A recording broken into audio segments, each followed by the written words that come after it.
ये कहानी एक कैट सुना रही है उस फैमिली की जो काफी अजीब है। इस फैमिली में कपल को अपने बच्चों की कोई परवाह ही नहीं, वो दोनों बस अपनी मस्ती में मगन रहते हैं। कैट बताती है कि इनके दादा परदादा बहुत अच्छे थे, वो एक दूसरे का अपने बच्चों का बहुत ख्याल रखते थे और साथ ही इनके दादा परदादा ने मूछें भी रखी हुई थी। लेकिन ये कपल तो जैसे अपनी फैमिली के हर रूल को तोड़ रहा था। ना इन्हें कोई बच्चों का ख्याल था और ना ही इन्होंने मूछें रखी हुई थी। इनके घर आज एक बेटा पैदा होता है जिसका नाम है टिम। इस तरह इस कपल के अब 4 बच्चे हो गए हैं। वक्त गुजरता है और ये चारों अपने माँ बाप की तवज्जो के बगैर अब बड़े हो गए। पता चलता है कि इन्होंने काफी दिनों से अपने बच्चों को खाना नहीं दिया, बल्कि इन्होंने तो कभी अपने बच्चों का खाने का ख्याल ही नहीं रखा। इसीलिए भूख के मारे टिम गुस्से में अपने मॉम डैड से बात करने के लिए आता है कि इन बच्चों को थोड़ा सा खाना तो दे दें, पर उसकी बात पे कोई ध्यान नहीं देता। और इसी दौरान पीछे से आकर उसकी एक बहन अपने माँ बाप का सारा खाना खा जाती है। ये देखकर टिम तो जैसे बहुत ज्यादा घबरा गया है। वो बच्ची तो छुप चुकी थी और फंस गया था बेचारा टिम। सजा के तौर पे टिम को इस कपल ने एक अंधेरे कमरे में लॉक कर दिया है। यहाँ पर उसे मिलती है एक बुक जो उसके दादा परदादा पे लिखी गई थी। उसे पता चलता है इस बुक से कि उसके दादा परदादा बहुत अच्छे थे, जैसा हमें कैट ने पहले बता दिया था। बस उसके मॉम डैड ही अजीब हैं। यहाँ पर बैठकर वो अपने आप से वादा करता है कि एक ना एक दिन वो सब पहले की तरह ठीक कर देगा। खैर अब दिखाया जाता है वो कैट जो कि हमें स्टोरी सुना रही है, उसके सामने एक बॉक्स आकर गिरा है जिसे टिम की बहनें भी देख चुकी हैं और वो ये देखने के लिए कि आखिर इस बॉक्स में है क्या, वो इतनी जोर से हिल क्यों रहा है, वो दरवाजे पे आ जाती हैं। साथ ही हम देखते हैं कि टिम भी उस जेल टाइप कमरे से बाहर आ गया है। जब वो देखता है कि उसकी बहनों के पास एक बॉक्स में से एक बेबी निकला है तो उसे देखकर वो काफी ज्यादा घबरा जाता है और सोचता है कि इस बच्चे को इस घर पे देख के उसके मॉम डैड उसे कितनी बड़ी सजा दे सकते हैं। इसीलिए वो अपनी बहनों से कहता है फौरन इसे घर से बाहर वापस छोड़ कर आओ। लेकिन उसकी बहनें यहाँ पे उसकी बात मानने से बिल्कुल इनकार कर रही हैं। ऐसे उनमें थोड़ी बहुत लड़ाई भी हो रही है और इन्हीं लड़ाई के दौरान वो बच्चा यहाँ से उतर कर मॉम डैड के कमरे में चला जाता है और टिम की एक्सपेक्टेशन के बिल्कुल मुताबिक उन्हें बहुत ज्यादा डांट पड़ती है इस बच्चे की वजह से। सिर्फ यही नहीं, इन सारे बच्चों को मॉम डैड घर से भी निकाल देते हैं, ये कहकर कि जब तक तुम इस बच्चे को इस घर से दूर नहीं छोड़ के आओगे तब तक तुम इस घर में नहीं आ सकते। टिम उनकी बात सुनते ही फौरन ही उस बच्चे को घर से बाहर कर देता है, पर उसकी बड़ी बहन बच्चे को पकड़ के कहती है अगर हम इस बच्चे की मदद नहीं करेंगे तो हम में और हमारे मॉम डैड में क्या फर्क रहेगा। अब ये फैसला करते ही कि ये लोग उस बच्चे को ठिकाने पे पहुंचाएंगे, ये चारों बहन भाई घर से बाहर की दुनिया में आते हैं, जिस दुनिया को वो पहली बार देख रहे थे। टिम यहाँ बहुत ज्यादा घबरा रहा था, लोगों को देखकर, ट्रैफिक को देखकर और इस दुनिया को देखकर। लेकिन दूसरी तरफ उसकी बहनें बहुत ज्यादा एक्साइटेड थी। वो सब उस बच्चे के साथ एक कैंडी फैक्ट्री तक पहुंचते हैं। उन्हें ये किसी का घर लग रहा है। टिम कहता है कि बस इस बच्चे की बास्केट को यहाँ छोड़ो और हम चलते हैं, पर उसकी बहन इस घर की बेल बजा देती है। अजीब बात ये थी कि बेल बजाने पर किसी के चिल्लाने की आवाज आई थी अंदर से। ये दोनों डर जाते हैं और जब ये यहाँ से जाने लगते हैं तो तभी दरवाजे से एक बड़ा सा आदमी बाहर निकलता है। ये दोनों तो छुप चुके थे, मगर वो आदमी बास्केट में पड़े इस बच्चे को देखकर अपने घर ले जाता है। ऐसे ही इन बच्चों का मिशन तो अब पूरा हो गया था। वो लोग अब घर के रास्ते में थे और सोच रहे थे कि अगर उनका भी घर इतना बड़ा होता तो वो भी अपने मॉम डैड से छुप कर खुशी से रहते। बड़ी बहन कहती है कि अगर हम यतीम होते तो भी हम बहुत खुशी से रहते। इस पर टिम कहता है और बेवकूफ,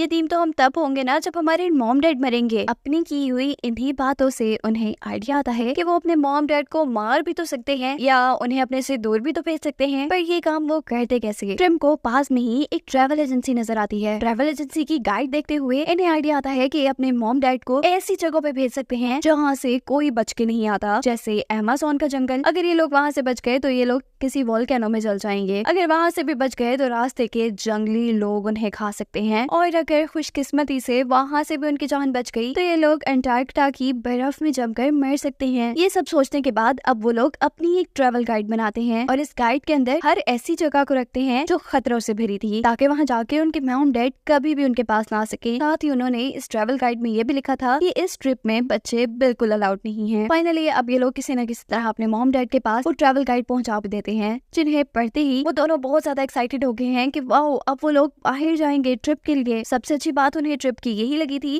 कि इस ट्रिप पर बच्चे अलाउ नहीं थे, पर फिर उनके जहन में ख्याल आता है कि अगर वो बच्चों को छोड़ गए तो बच्चे उनके घर को खराब कर सकते हैं, और अब अपने बच्चों का ख्याल रखने के लिए वो एक नैनी को हायर कर लेते हैं और फिर अपना बहुत सा सामान अपनी कार के ऊपर डालकर वो निकल जाते हैं फाइनली ट्रिप के लिए। बच्चों का तो जैसे आज जश्न का दिन था, पहली मर्तबा वो अपने आप को इतना आजाद और इतना रिलैक्स फील कर रहे थे। उनके जो दिल में आता है वो करते हैं, टेबल पे चढ़ते हैं, चीजें खराब करते हैं, शैंडियर से लटकते हैं और बहुत कुछ। बहुत सारा मजा करने की वजह से वो थक भी गए थे और उन्हें भूख भी लग जाती है। टिम जो कि एक ही भाई था, वो अब अपने आप को इस घर का बड़ा समझने लगता है। वो अपनी बड़ी बड़ी मूछें बनाता है और कहता है मैं तुम सबके लिए खाना बनाऊंगा। और इतने में ही आ जाती हैं दरवाजे पे नैनी, जिसे देखकर टिम को थोड़ा गुस्सा आता है क्योंकि वो टिम की जगह तो ले रही थी, लेकिन टिम की बहनों को वो नैनी बहुत ज्यादा पसंद आई थी। टिम जो इस नैनी से गुस्सा था, वो इस नैनी को अपने घर से बाहर निकालने की भी काफी कोशिश करता है, लेकिन नैनी इतनी ज्यादा अच्छी थी कि टिम को भी उनको घर से बाहर निकालने का दिल नहीं करता। आखिर भी नैनी सबके लिए खाना बनाती है, सभी बड़े शौक से खाना खाते हैं, लेकिन टिम यहाँ पे भी गुस्सा होता है। वो खाने के टाइम पे कुछ बदतमीजी करता है और सारा खाना नैनी के मुंह पे गिर जाता है, जिस चीज से नैनी को काफी गुस्सा आया था। नैनी कहती है कि इस चीज की सजा तो तुम्हें मिलकर रहेगी। बच्चे नैनी को अब वही कमरा दिखाते हैं जहाँ पर सजा के तौर पे टिम को हमेशा बंद किया जाता था। इस कमरे में जैसे ही नैनी जाती है तो बहुत ज्यादा परेशान हो जाती है कि इतना खौफनाक कमरा, इतने से बच्चे के लिए इतनी बड़ी सजा।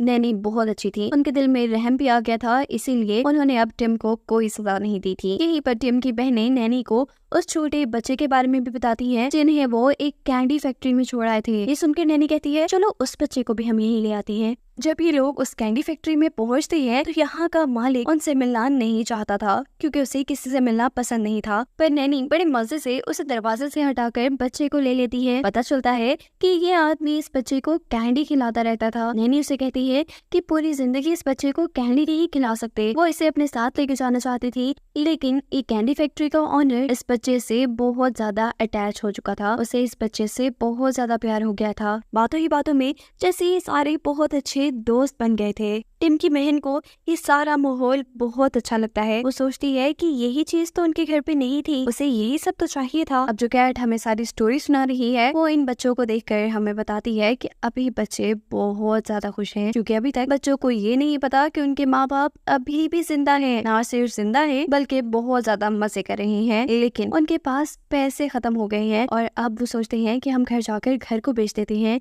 जिससे हमें और पैसा मिलेगा और हम और ज्यादा एंजॉय कर पाएंगे। उनका जो टूर गाइड होता है वो उन्हें बताता है कि आप तो घर ऑनलाइन भी बेच सकते हैं इंटरनेट के जरिए। उन दोनों को ये आइडिया काफी अच्छा लगता है और उन्होंने वहीं से कुछ ऐसे लोगों से बात कर ली थी जो उनके घर बेचने में उनकी मदद कर सकते थे। साथ ही वो अब नैनी को भी मैसेज कर देते हैं कि वो इस घर को बेच रहे हैं और नैनी को बच्चों का ख्याल रखना है। टिम नैनी और अपने मॉम डैड के सारे मैसेजेस नैनी के मोबाइल पे देख लेता है और उसे पता चलता है कि नैनी भी घर बेचने में उसके मॉम डैड का साथ दे रही है। उसे लगता है कि नैनी बहुत बुरी है। वो अपने बहन भाइयों को भी जाकर ये सारी बात बता देता है और इतने में ही हम देखते हैं कि एक लेडी यानी एक औरत उनके घर के बाहर फॉर सेल का बोर्ड लगा गई है। ये चारों बच्चे बहुत परेशान होते हैं लेकिन हिम्मत नहीं हारते और अपने पूरे घर में अजीबोगरीब ट्रैप्स यानी जाल बिछा देते हैं ताकि अगले दिन कोई भी घर देखने आए वो डर कर भाग जाए। उनका ये प्लान काम भी कर गया था। अगले दिन जितने भी लोग उनके घर आए थे उनका घर देखने के लिए तो सभी उनके बनाए ट्रैप से डर कर भाग चुके थे। ये लोग अभी खुशी हो रहे थे कि तभी उन्हें पता चलता है कि एक और फैमिली उनका घर देखने के लिए आ गई है। जिस फैमिली को उनकी किसी भी ट्रैप से डर लग ही नहीं रहा था वो तो बल्कि उनके हर ट्रैप को बहुत ज्यादा एंजॉय कर रहे थे।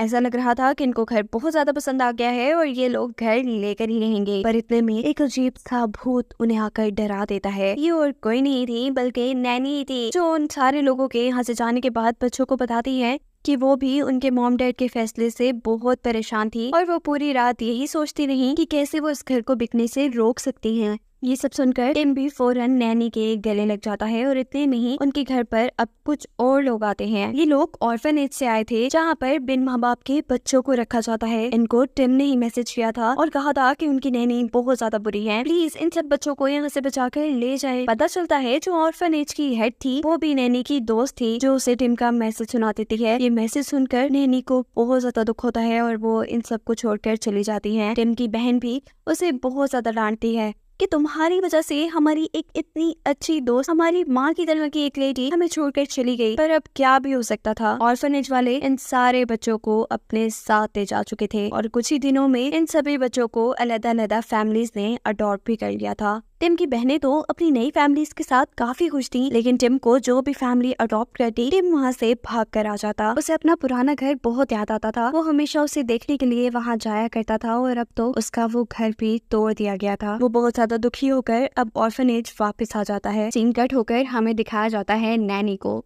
जो अभी तक उन बच्चों को भूल नहीं पा रही। उसे भी बच्चों से बहुत ज्यादा प्यार हो गया था, इसीलिए वो फैसला करती है कि वो किसी भी तरह से बच्चों को ऑर्फनेज से छुड़ाने की। अपना भेष बदल के पुलिस के कपड़े पहनकर वो सबसे पहले जाती है टिम के पास उसे लेने के लिए, लेकिन टिम यहाँ पर अपनी बातों के लिए बहुत ज्यादा शर्मिंदा था। हमें पता चलता है कि जो कुछ भी हुआ था वो इस सब का जिम्मेदार अपने आप को मान रहा था। पर यहाँ पर नैनी उसे बहुत समझाती है कि ऐसे नहीं, तुम्हें हौसला करना होगा, हम सब कुछ ठीक कर देंगे। ये सारी बातें करने के बाद नैनी उसे लेकर यहाँ ऑर्फनेज से निकल जाती है और जाते जाते वो ऑर्फनेज का बड़ा गेट बंद कर देती है। ऐसे जितने भी ऑर्फनेज के लोग उनके पीछे आने लगे थे, सभी की गाड़ियाँ गेट से टकरा कर खुद ही रुक गई थी। ये नहीं, कोई उनका पीछा नहीं कर पाया था। जिसके बाद नैनी ने टिम की बहनों को भी छुड़ा लिया था। गाड़ी में ये लोग बातें करते हैं कि अगर इनके माँ बाप इनके साथ ना हुए तो इन सारे बहन भाइयों को ऐसे ही अकेला रहना पड़ेगा और साथ रहने के लिए अब इनके पास एक ही रास्ता है कि वो जल्द से जल्द अपने मॉम डैड को ढूंढकर वापस ले आएं, जो कि अब अंटार्कटिका पहुंचने वाले थे। इतनी जल्दी ये लोग उनके पास पहुंचते कैसे? नैनी इन सबको लेकर कैंडी फैक्ट्री में जाती है। कैंडी फैक्ट्री के ऑनर के पास, जो इनकी मदद करने के लिए कैंडी के जरिए एक बहुत बड़ा सा जहाज बना देते हैं।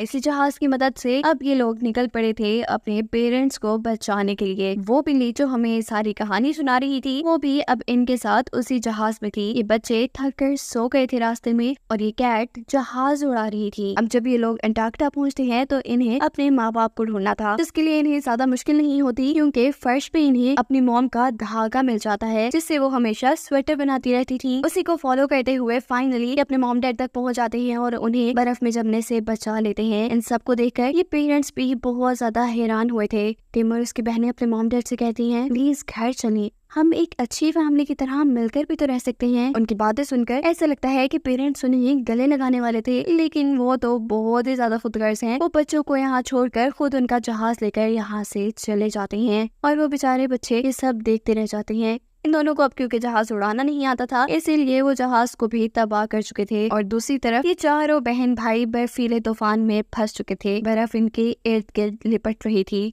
ऐसा लग रहा था कि अब ये मर जाएंगे और इस वक्त किस्मत उनका साथ देती है। नैनी उस कैंडी फैक्ट्री के ओनर के साथ इन्हें बचाने के लिए आ जाती है। वो इन सब से मिलकर बहुत ज्यादा खुश होती है और उससे पूछती है कि तुम्हारे पेरेंट्स कहाँ पे हैं? मैं उन्हें बताना चाहती हूँ तुम सब कितने अच्छे हो। लेकिन यहाँ पे इन चारों बहन भाइयों के चेहरे ऐसे उतरे हुए थे, इन्हें बहुत ज्यादा उदास थे। टिम की बहन नैनी को बताती है कि वो तो अपने मॉम डैड को बचाने आए थे, पर उनके मॉम डैड ने तो उनका कोई ख्याल नहीं किया। वो उनका जहाज तक लेकर चले गए। उनकी बातें सुनकर अब नैनी भी उदास हो रही थी और तभी टिम की बहन कहती है, क्या हम लोग फैमिली बनकर नहीं रह सकते? हम, आप, कैंडी ओनर, हम सारे। सभी को टिम की बहन का यह आइडिया पसंद आता है और ये सब लोग एक हैप्पी फैमिली बन जाते हैं। दिखाया जाता है अब कैंडी ओनर इन सारे लोगों को अपनी पीठ पे बिठाकर यहाँ से दूर लेके जाने की तैयारियों में थे। उन्होंने अपने कपड़ों के अंदर एक उड़ने वाला ग्लाइडर बनाया हुआ था, जिसकी मदद से ये पूरी फैमिली को अपनी उड़ाकर अपनी कैंडी फैक्ट्री में ले आते हैं। वक्त गुजरता है, ये फैमिली बहुत हंसी खुशी रह रही है। सबकी मूछें भी आ गई हैं, बिल्कुल टिम के दादा परदादा की तरह, सिवाय टिम के। टिम परेशान है और इस बात पे नैनी कहती है, मैंने कहा था ना तुम ओट्स खाया करो, तुमने ये नहीं खाए इसीलिए तुम्हारी मूछें नहीं आई। तभी इस बात पे हंसते हैं और दिखाया जाता है अब इन सब के मॉम डैड को, जो कि समुंदर में अभी मजे कर रहे थे कि इतने में ही पीछे से एक बहुत बड़ी शार्क मुंह खोल के उनकी तरफ जंप करती है। पर